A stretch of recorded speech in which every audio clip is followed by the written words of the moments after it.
My name is Daniel Walker. I'm 27 years old, and for as long as I can remember, my life has been simple. Or, at least, I thought it was simple. I live just outside Springfield, a quiet little town in the Midwest, where everyone knows your last name before your face. The Walkers have always been the quiet ones.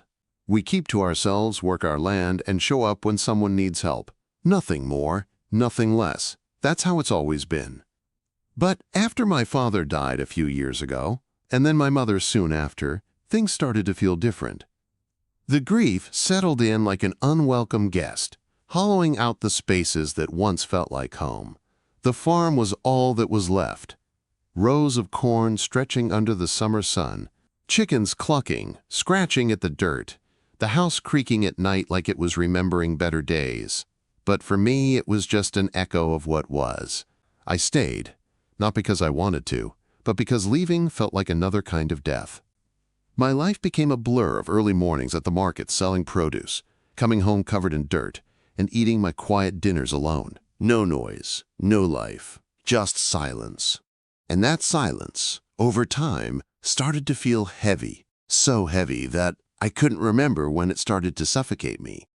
It was on one of those lonely October afternoons when I was hauling water from the well, my hands rough with dirt, and the sun setting low, turning the fields a strange reddish gold, that I heard something. A faint scrape, the kind of sound you hear when someone's dragging tired feet, like they've walked too far, and they're too exhausted to keep going. I set the bucket down, wiping sweat from my brow, and walked toward the gate, and that's when I saw her. She was standing there, leaning on the fence like it was the only thing holding her up.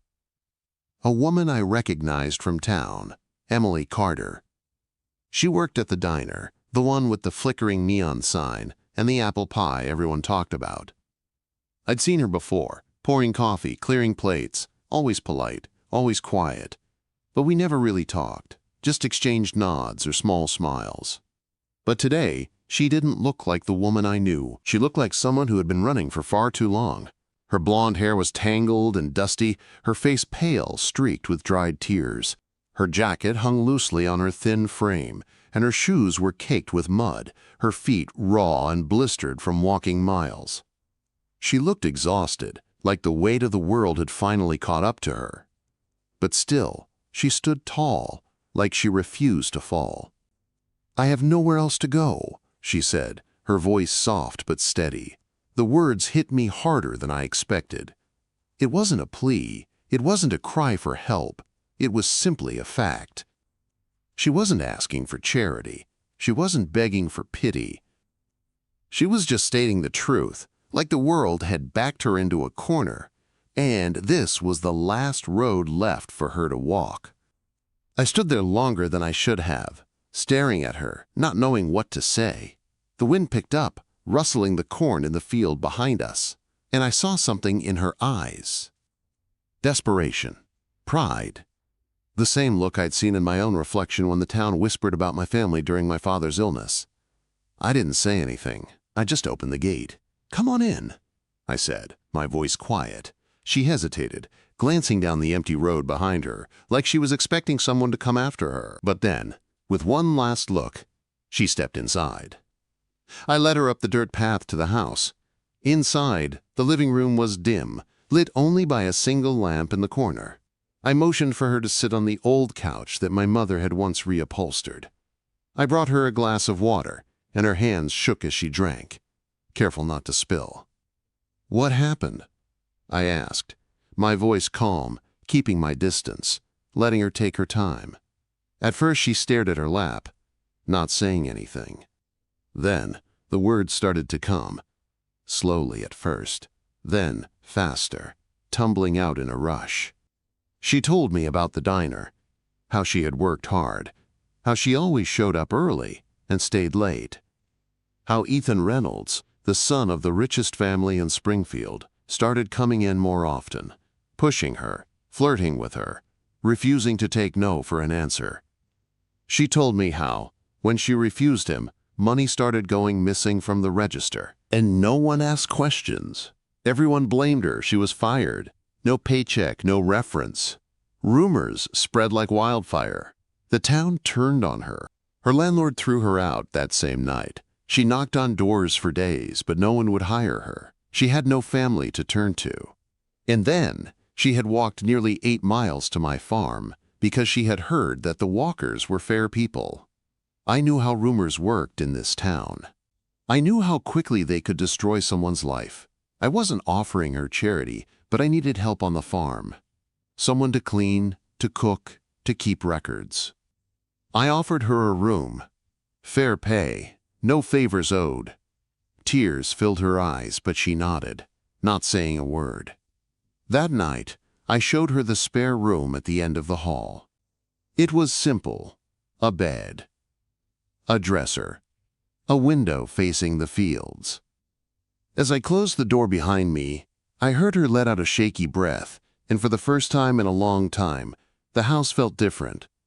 Less hollow, less empty. Over the next few days, Emily settled into the rhythm of the farm. She moved through the house quietly, like a ghost, cleaning and organizing as though the place had always belonged to her. She woke early, even before the sun came up, and by the time I stumbled down to the kitchen, the house smelled of fresh coffee, and everything was in its place. She didn't say much at first, and neither did I. The silence between us felt less awkward with each passing day, like two people learning to live in a space that wasn't just empty, but full of something unspoken. She was careful, always careful, like she was walking on fragile ground, afraid that if she made the wrong move, I might send her away. And I let her be that way, not pushing her for conversation or forcing her to share more than she was ready to. But little by little, I started noticing the small changes. The flowers that appeared on the kitchen table, arranged in a way that made the house feel warmer. The meals that felt like real meals again, with fresh bread and stews that warmed you through. It was like she was breathing life back into a place that had been still for far too long. I saw the way she looked out the window sometimes, her eyes distant, like she was bracing for something bad to happen. I knew that look. It was the same one I'd worn when the whispers about my family had started. The kind of look you get when you know the world is just waiting for you to fall. I didn't press her about it. I just made sure she knew that, for as long as she stayed, she was safe here. One evening, after supper, we sat together on the porch, the cool air settling around us. The crickets had started their song in the fields, and the sky above was turning a soft shade of purple as the last of the day's light faded away. "You've been working hard," I told her, breaking the silence. "Everything's been better since you've been here." She smiled, small but real. It was the first time I'd seen her smile like that. She looked at me for a moment, then glanced down at her hands, twisting them together in her lap. "I'm just doing what I can," she said softly, her voice barely above a whisper. I nodded, understanding more than she realized. I'd seen how hard she worked, how much she put into everything she did. But there was something else in her eyes, something deeper, a pain I couldn't quite touch, but I could feel it, just under the surface. "I think you're more than just helping," I said, leaning back in the chair and looking out at the fields. "This place feels different with you here. It's not as empty." Her gaze flickered to me and she opened her mouth to say something but stopped herself. After a moment, she let out a small sigh and looked away, her expression growing distant again. I didn't push. I didn't need to. I knew she would talk when she was ready. The next few days were more of the same. Emily waking early, working hard, cleaning and cooking. But the tension that had been hanging in the air between us started to feel different. It wasn't uncomfortable anymore. It was more like we were both waiting for something to shift, for the space between us to change. And it did. One evening when she came to me, her face pale, her eyes wide with fear. "I need to go into town," she said, her voice trembling. "I have to get some supplies." I frowned. She hadn't gone into town alone since she'd arrived. The few times I'd gone, I'd insisted on accompanying her. But now, standing in the doorway, she looked like she was about to crumble under the weight of whatever was going on in her mind. "I'll go with you," I said, stepping toward her. She shook her head quickly, the movement sharp. No, I can't. I need to do this on my own. I have to face them. Face who? I asked, confusion and concern rising in my chest. The people in town, she said, her voice barely above a whisper. They're still talking. They still think I did something wrong. I didn't need to ask who they were. The town had already made up its mind about her. People like Emily didn't last long in a place like Springfield. Not once the whisper started. I'll go with you, I repeated, my voice firm. We'll do this together. She hesitated, but after a moment, she nodded. All right.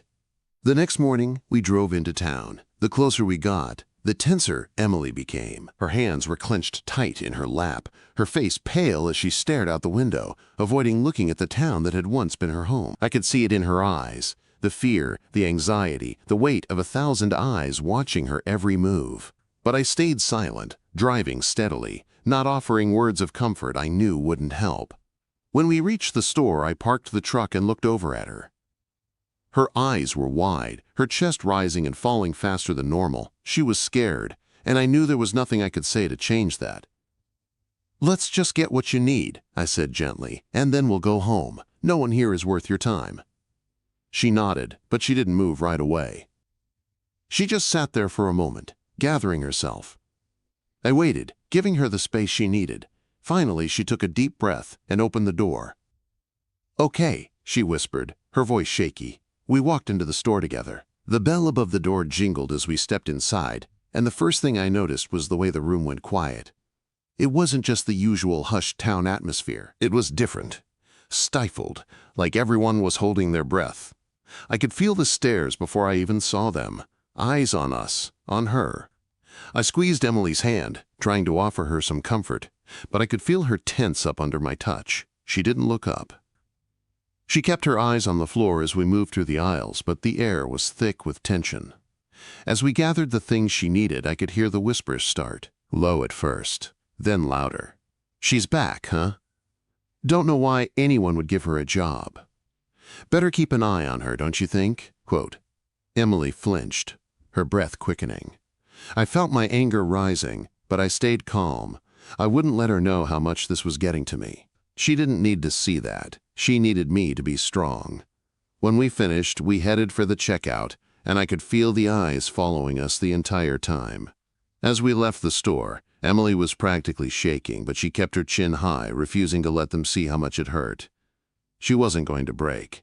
Not here. We made it back to the truck, and I could feel the weight of the world on her shoulders, the weight of the town's judgment. I'm sorry, I said quietly as I started the engine. I should have. She cut me off, her voice rough. No apologies. I'll deal with it. But I can't keep hiding from them. I have to face it, even if they never forgive me. I didn't know what to say. I just drove us home in silence, letting her have the space she needed. When we got back, Emily went straight to the house, but I could see it in her eyes. The fight she was putting up wasn't about what had happened anymore. It was about surviving the consequences of being in a place where everyone was always watching. And I hated that for her. That night, I heard her crying in the kitchen during a storm. I didn't interrupt. I didn't ask her to stop. I just let her know she wasn't alone. The next morning, the storm had passed, but the tension between Emily and the town remained, thick and undeniable. I woke to the sound of her in the kitchen, the usual soft clinks of cups and silverware. I could hear her moving around, trying to keep busy, trying to keep her mind occupied. But the silence between us felt different. It wasn't just the quiet of the house. It was the weight of everything unsaid, everything hanging in the air after yesterday. I couldn't shake the feeling that something had shifted in her, something deeper than I could touch. She had always been quiet, reserved, but now she seemed even more distant. It wasn't just fear. It was like she was carrying a weight too heavy for one person to bear. I wanted to help, but I didn't know how.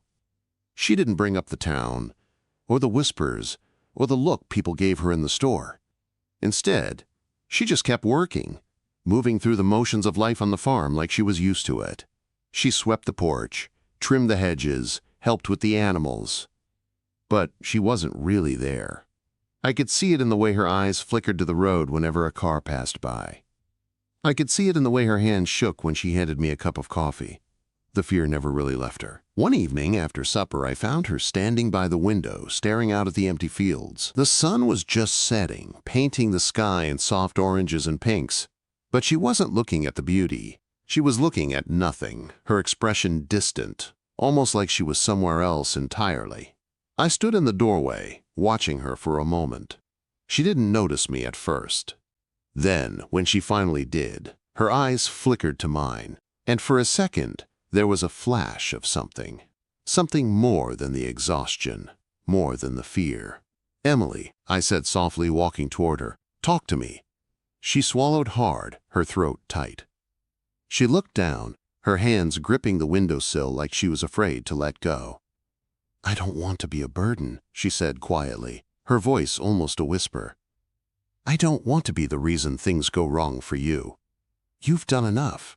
You've given me more than anyone else ever would. But I can't keep pretending it's okay." I walked up behind her, not touching her yet, just standing there, offering her the space to speak. I felt the ache in my chest when I saw how much she was holding back. "You're not a burden," I said, my voice firm, trying to make her believe it. "You're not the reason anything's wrong. The only thing wrong is the way people treat you. And I won't let them do that anymore." She shook her head, her shoulders trembling as she let out a shaky breath. "You don't understand. I can't stay here forever. People don't forget things like this. I'll always be the girl who was fired from the diner. I'll always be the one people talk about. No matter how hard I try, it won't change."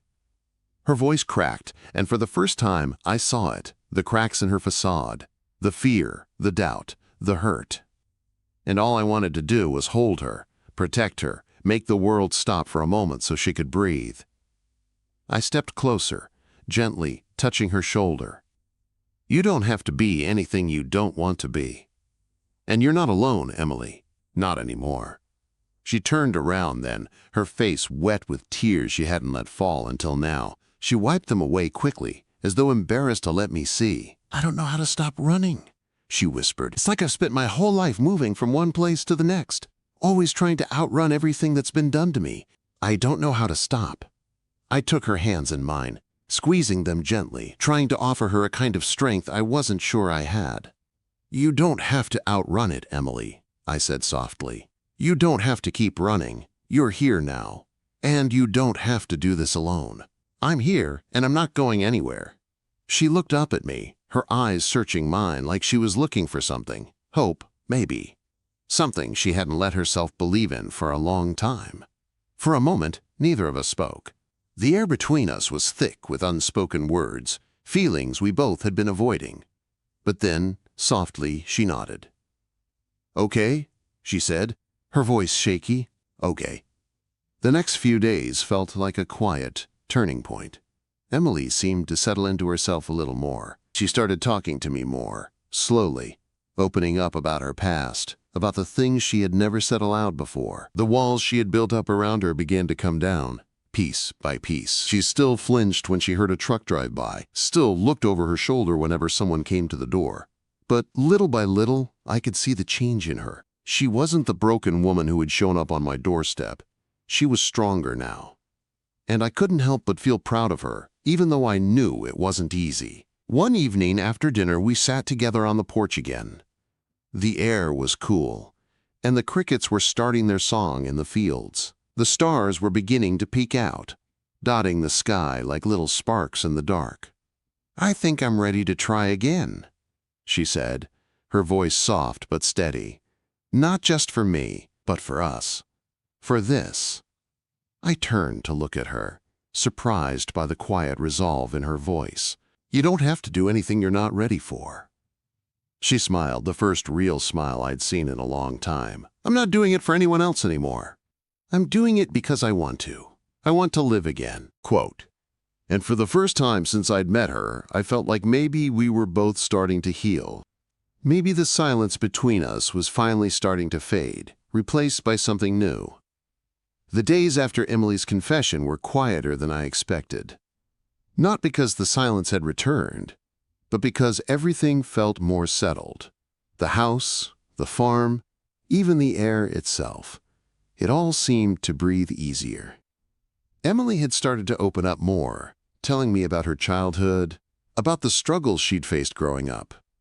And I shared my own stories too. Little pieces of myself I hadn't realized I was holding back. We'd sit on the porch after dinner, watching the sun set behind the hills, and talk about everything and nothing. I noticed the way she smiled more now, like she wasn't afraid to let herself feel something, anything at all. And for the first time in a long time, I allowed myself to feel it too. The fear that had been holding me back, the loneliness I'd gotten so used to, it all started to fade. But even as things started to feel better, there was always the lingering threat of what had happened before. The town's judgment, the whispers that followed Emily like a shadow. I could see the way she stiffened whenever she went into town, the way she'd look around like she was bracing for the next blow. It hurt to see it, knowing I couldn't fix it. I could protect her from the physical stuff, the work on the farm, the heavy lifting. But I couldn't protect her from the judgment that lived in the eyes of everyone she passed. One afternoon, as we were finishing up in the garden, a truck pulled up at the end of the dirt road. My heart sank before I even saw the driver. I knew that truck. I knew that sound. Ethan Reynolds. Emily froze when she heard it too. Her body went stiff, and for the first time in weeks, I saw the old fear flash in her eyes. She turned her head away quickly, but it was too late. He had already seen us. I walked toward the gate, every step harder than the last. I wasn't sure what I expected, but I knew this wouldn't be simple. Not with him, not with the power and the reputation his family had. Ethan leaned against his truck, grinning like he owned everything in sight. His smug smile was just as I remembered it, arrogant, entitled. "Well, well," he said, looking me over. "Still playing farmer, Daniel?" I didn't respond right away. I just stood there, waiting for the inevitable. I could feel Emily's presence behind me, the tension in her shoulders, the way she was trying to make herself small. I hated that. I hated that she felt like she had to hide. "I need to speak with her," Ethan said, his voice sharp with that same confidence he always had when he thought he was in control. I stepped forward, blocking him from getting any closer to Emily. "She doesn't owe you anything, Ethan." "Not anymore." His eyes narrowed and he stood up straighter, clearly annoyed. "You think you've fixed everything here? You think you're the hero?" He sneered, looking over at the farm like it was nothing more than a nuisance to him. "This place won't save her. You'll see that soon enough." Quote, "I'm not your problem anymore." Emily's voice broke through the conversation, soft but steady. I felt a small rush of pride for her as she stepped beside me, standing taller than I had seen her in a long time. Ethan looked at her like she was the last person he expected to speak up. "You really think you can just walk away from all of this?" he asked, his tone dripping with malice. "You think the town's gonna forget you? You think they're gonna let you forget?" Emily didn't flinch this time. She stood tall, her eyes meeting his without hesitation. "I'm done running from you, Ethan," she said, her voice clear. "And I'm done hiding. You can say whatever you want, but I'm not going anywhere." I didn't wait for Ethan to respond. I stepped forward, closer to Emily, placing my hand gently on her shoulder. It was the first time I had seen her truly stand her ground, and it made me proud. Proud that she was finally realizing she didn't have to let him control her anymore. Ethan glared at us for a moment, his fists clenching. "You'll regret this," he said, before turning and storming back to his truck. I didn't watch him leave. I didn't need to. I was more focused on the way Emily was looking at me, her expression still a little shaky but with something new in her eyes. Relief. She had finally taken a stand. And for the first time in a long time, I knew we were on the same side. "Are you okay?" I asked quietly, turning to her. She nodded, her lips trembling with the weight of what she had just said, what she had just done. "Yeah," she whispered. "I think I am." I couldn't stop myself. I pulled her into a hug, wrapping my arms around her tightly. She stiffened for a second, but then relaxed, her head resting against my chest. I held her like that for a long moment, knowing that this was a small victory, but it meant everything. The days that followed felt different, lighter in a way I hadn't expected. Ethan's visit had been a warning, a reminder that the fight wasn't over, But something had shifted between Emily and me. The air around us no longer felt thick with unspoken tension. There was a quiet kind of peace now, one that hadn't been there before. We didn't talk about that moment on the porch, but we didn't need to. I could see it in the way she carried herself, in the way she smiled a little easier, laughed a little more freely. Still, I knew the battle wasn't just against Ethan. It was against the town, against the whispers that would follow Emily for as long as she stayed here. The small town always remembered, always held on to its stories longer than it should. But for the first time in a long time, I wasn't afraid of what people might say. I wasn't going to let her face this alone. One afternoon, we decided to take a walk through the fields. It was a cool, breezy day, and the air smelled fresh with the scent of rain. We walked side by side, not rushing, just taking in the quiet, the space. For a while, neither of us said anything. It felt like we didn't have to. But then Emily stopped, her gaze fixed on the horizon where the sky met the fields, a soft smile playing on her lips. She turned to me, her eyes thoughtful. "You know, I've been thinking," she said, her voice low, almost hesitant, "about starting something. Maybe I could finally do something for myself." I looked at her, my heart skipping a beat. "What do you mean?" She shrugged, the smile still there, but now there was a spark of determination in her eyes. "I've always loved baking, but I never really thought I could make it into something more. But I want to try. I want to bake for people, maybe set up a little stand by the road. Something small at first, just to see if people will come. Maybe even sell some of those pies I've been perfecting." I smiled at her, a warmth spreading through me. "Emily, that sounds amazing. You should absolutely do it. I know you'll make it work." Her smile widened, and for the first time I saw a glimmer of excitement that wasn't clouded by fear. She had spent so much time thinking about what she couldn't do, how the past had kept her from reaching for what she wanted. But now I could see it.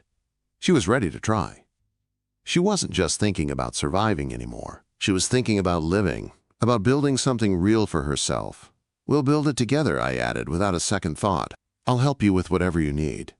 She looked at me, her eyes softening. "You don't have to. This is something I want to do on my own. But I think I might need your support." I didn't hesitate. "You've got it." "Whatever you need."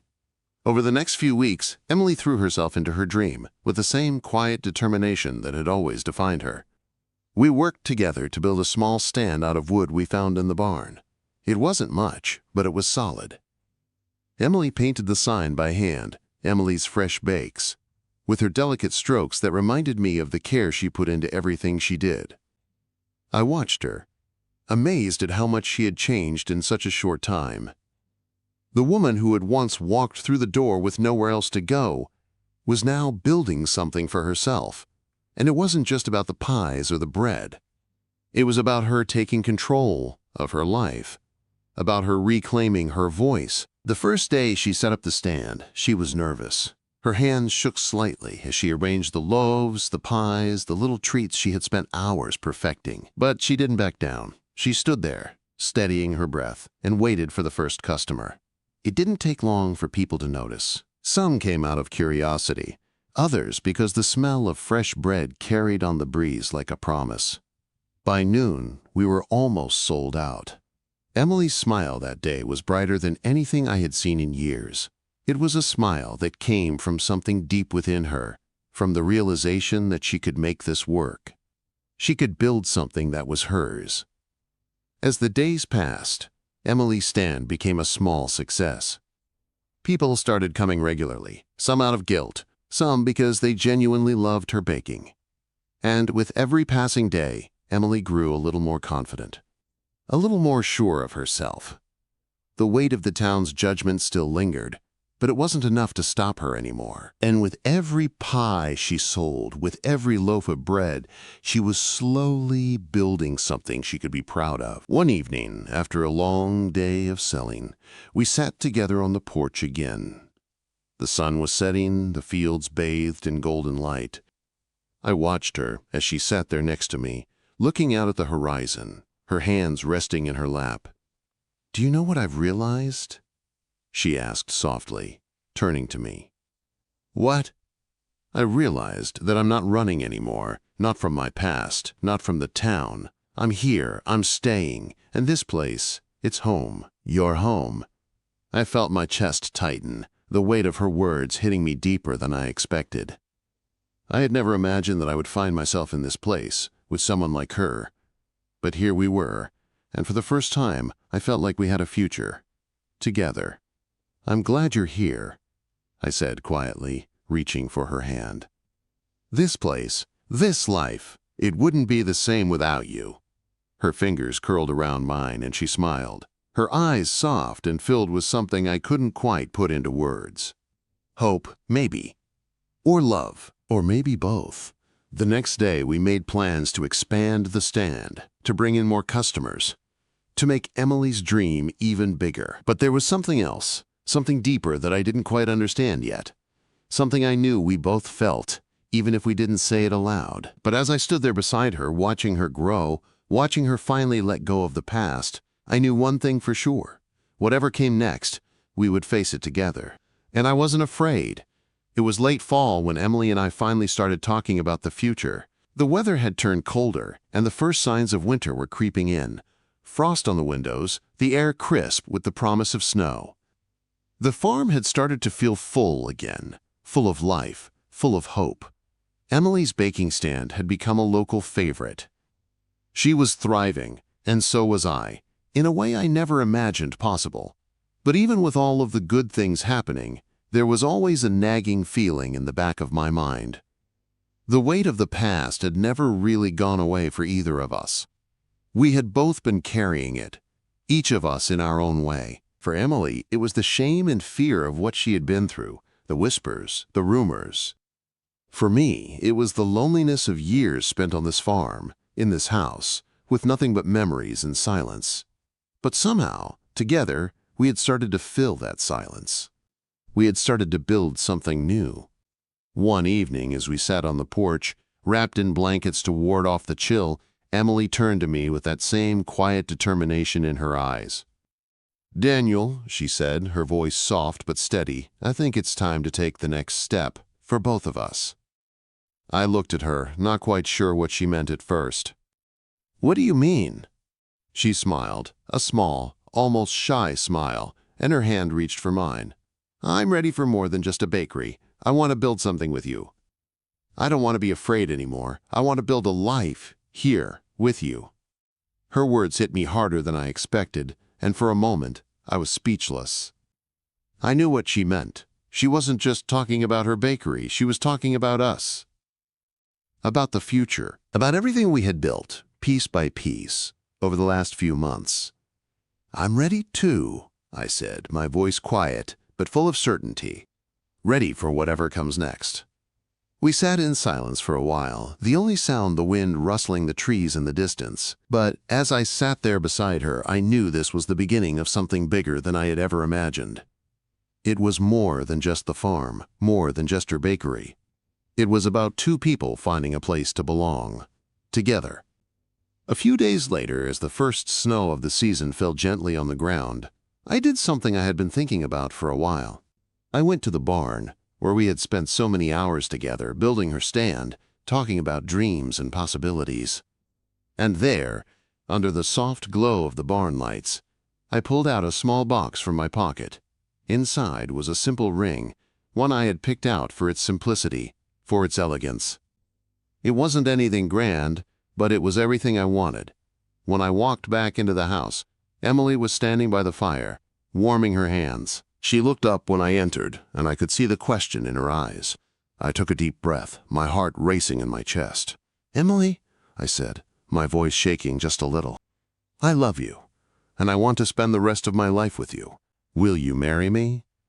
Her eyes filled with tears, and for a second I thought she might say no, but then she smiled, a smile that could light up the darkest night, and whispered, "Yes, yes, Daniel." The world seemed to pause in that moment, as if time itself was holding its breath. But I didn't need more than that. I didn't need any grand gestures or sweeping declarations. All I needed was her, and with her, everything else just fell into place. As winter settled in, we made plans. We talked about our future, about our dreams. We talked about the farm, about Emily's bakery, about a family of our own. There was no more hiding, no more fear. We were building something together, and it felt real. It felt right.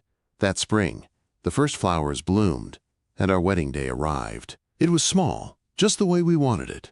Our closest friends, a simple ceremony by the fields with wildflowers in Emily's hair. I watched her walk down the aisle, and in that moment, I knew that everything I had been through, everything we had both been through, had led us to this, to each other. And as we stood there, hand in hand, promising to spend our lives together, I realized that the farm no longer felt empty. It no longer felt like a place I had been stuck in.